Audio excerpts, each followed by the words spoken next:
मैं आपको एक बार फिर श्रीलंका ले जाता हूँ। श्रीलंका ने 12 अप्रैल को खुद को दिवालिया डिक्लेयर कर दिया, जिसके बाद मुल्क में बिजली, पेट्रोल और खुराक का बहरान पैदा हो गया। सरकारी सतह पर 8 घंटे लोड शेडिंग, ट्रांसपोर्ट की बंदिश और खुराक के लिए फसादात होने लगे। लोग सड़कों पर आ गए, मारामारी शुरू हो गई, सरकारी दफ्तर बंद हो गए और बाजार और मार्केटें वीरान हो गईं। ये सूरत हाल नाजुक थी, लेकिन श्रीलंका की मिलिट्री एस्टैब्लिशमेंट और सियासी हुकूमत ने होश के नाखून नहीं लिए। हुकूमत डटी रही और मिलिट्री एस्टैब्लिशमेंट ने खुद को एपॉलिटिकल की पोजीशन पर कायम रखा।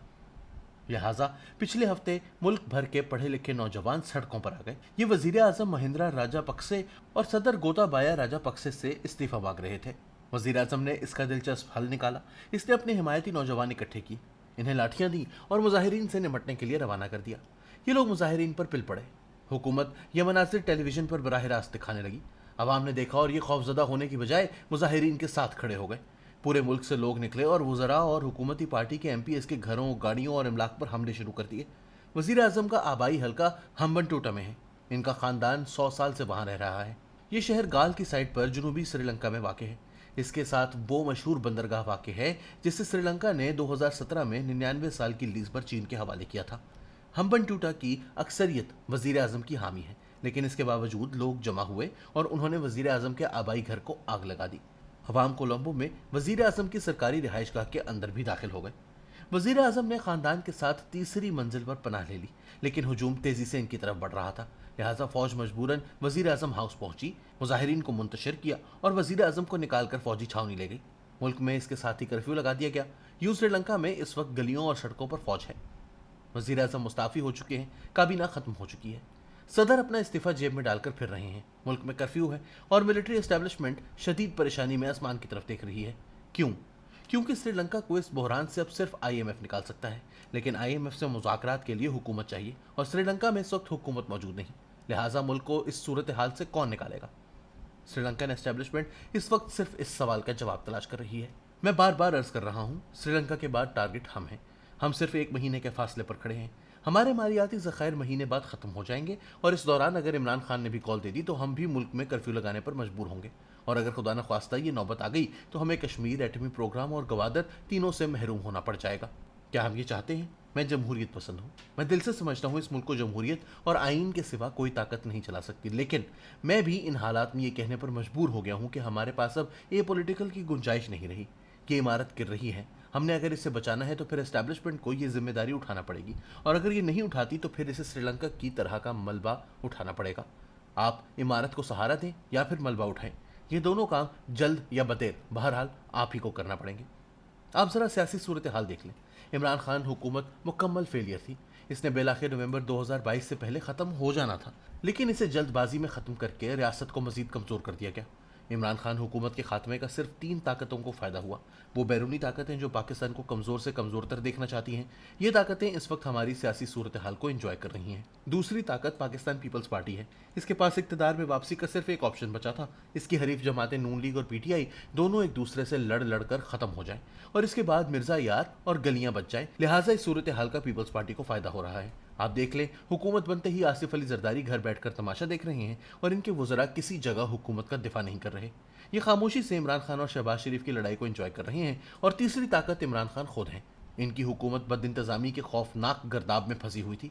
वज़रा बाहर नहीं निकल रहे थे। परवेज़ खटक 7 जनवरी को एबटाबाद के दौरे पर गए तो लोगों ने इनकी गाड़ी का घेराव कर लिया था, लेकिन हुकूमत की रवानगी के बाद इमरान खान और पीटीआई दोनों को नया खून मिल गया। ये अब सड़कों पर भी हैं और लोग इनके बयानिए को कबूल भी कर रहे हैं। ये सूरत हाल अगर मजीद जारी रहती है तो नून लीग और एस्टैब्लिशमेंट दोनों को नुकसान होगा। मियां नवाज शरीफ यकीनन इस वक्त सोचते होंगे कि मैं अगर जल्दबाजी ना करता और इमरान खान को सियासी शहादत का मौका ना देता तो आज हालात कितने मुख्तलिफ होते। ये अब इस नतीजे पर भी पहुंच गए होंगे कि हमने अगर कोई बड़ा फैसला ना किया तो नून लीग अपनी अवामी मकबूलियत खो देगी। क्यों? क्योंकि आईएमएफ ने नए मुआहदे से इनकार कर दिया है। हुकूमत को सऊदी अरब से भी दुआओं के अलावा कुछ नहीं मिला। चीन भी मुआशी बहरान का शिकार है। ये दुनिया को अंदरूनी सूरत हाल से नावाकिफ रखने के लिए सयाहत नहीं खोल रहा, लिहाजा ये भी सीपैक की रफ्तार बढ़ाने और पाकिस्तानी मईशत में रकम डालने के लिए तैयार नहीं। यूक्रेन जंग की वजह से यूरोप शदीद मंदी का शिकार है। वहाँ कुकिंग ऑयल और आटा नहीं मिल रहा। गैस की कमी की वजह से जर्मनी की इंडस्ट्री भी खतरात का शिकार हो चुकी है। अमेरिका भी तारीखी महंगाई की जद में है। मुआशी माहिरीन का ख्याल है कि 2023 में अमेरिका और यूरोप महंगाई और बेरोजगारी के तमाम रिकॉर्ड्स तोड़ देंगे और तीसरी तरफ आईएमएफ भी मुआशी दबाव में है। ये भी कर्जे देने की पोजीशन में नहीं, लिहाजा फिर हमें मदद कहां से मिलेगी। सवाल ये भी है कि इन हालात का जनाजा किसको उठाना पड़ेगा। कंधे बहरहाल नून लीग ही के इस्तेमाल होंगे और मियां नवाज शरीफ को इस खौफनाक हकीकत का इदराक हो चुका है। ये जान चुके हैं कि मुल्क दिवालिया हो रहा था, हम श्रीलंका बन रहे थे और इमरान खान के दोस्तों ने इसे निकालकर नून लीग को इस गिरती हुई चट्टान के नीचे खड़ा कर दिया है और हमने जज्बात में गलत सियासी फैसला कर दिया। ये यकीनन इस वक्त मान रहे होंगे कि हम फंस चुके हैं। हम अगर हुकूमत जारी रखते हैं तो हम साल के आखिर तक अपना वोट बैंक खो देंगे और हम अगर हुकूमत तोड़ देते हैं तो मुल्क की बहरान मजीद गंभीर हो जाएगा और आखिरी उम्मीद भी दम तोड़ देगी। नवाज शरीफ की लंदन में पार्टी लीडर्स से मीटिंग्स जारी हैं। मुझे महसूस होता है कि नवाज शरीफ सियासी टेम्परेचर डाउन करने के लिए नए इलेक्शन की तारीख भी दे देंगे और इमरान खान को इंतखाबी इस्लाहात और नए इलेक्शंस की पेशकश भी कर देंगे। अगर इमरान खान मान गए तो ठीक, वरना दूसरी सूरत में रियासत को इन्हें समझाने की जिम्मेदारी दे दी जाएगी। रियासत अगर कामयाब हो गई और इमरान खान हुकूमत के साथ बैठ गए तो ठीक, वरना दूसरी सूरत में नवाज शरीफ हुकूमत तोड़ देंगे और मुल्क को अल्लाह के आसरे पर छोड़ देंगे। अगर खुदा न ख्वास्ता ये हो गया तो फिर मुल्क का वाकई अल्लाह हाफिज है, क्योंकि फौज बराह रास्त इक़्तिदार में नहीं आ सकती। मार्शल लॉ की सूरत में मुल्क पर इक्तसादी पाबंदियां लग जाएंगी और हमारी मईशत इसकी मुतहम्मिल नहीं हो सकती। मुल्क में अगर सुप्रीम कोर्ट कोई उबूरी हुकूमत बना देती है तो IMF और वर्ल्ड बैंक इसके साथ मुज़ाकरात नहीं करेगा और यूं हम दिनों में श्रीलंका बन जाएंगे। हमारे पास अब सिर्फ एक ही हल बचा है, हम फौरी तौर पर पॉलिटिकल के बयानिए से निकलें और मुल्क की फिक्र करें।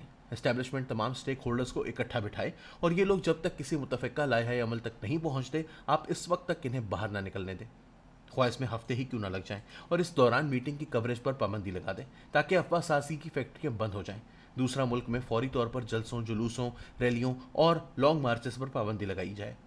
खुदा की पनाह, हमने 30 बरसों से मुल्क में लॉन्ग मार्चेस के सिवा कुछ नहीं किया। ये सिलसिला बंद होना चाहिए और अगर सियासतदान इकट्ठे नहीं होते तो फिर रियासत अपनी पूरी रेट इस्तेमाल करे। हमने अगर कल श्रीलंका की तरह मुल्क में कर्फ्यू ही लगाना है तो फिर हम आज रियासत की ताकत इस्तेमाल क्यों नहीं करते। वक्त नहीं है, प्लीज आंखें खोलें, जो दिल करता है करें, लेकिन मुल्क बचाएं, वरना हम इस बजट तक नहीं पहुंच सकेंगे।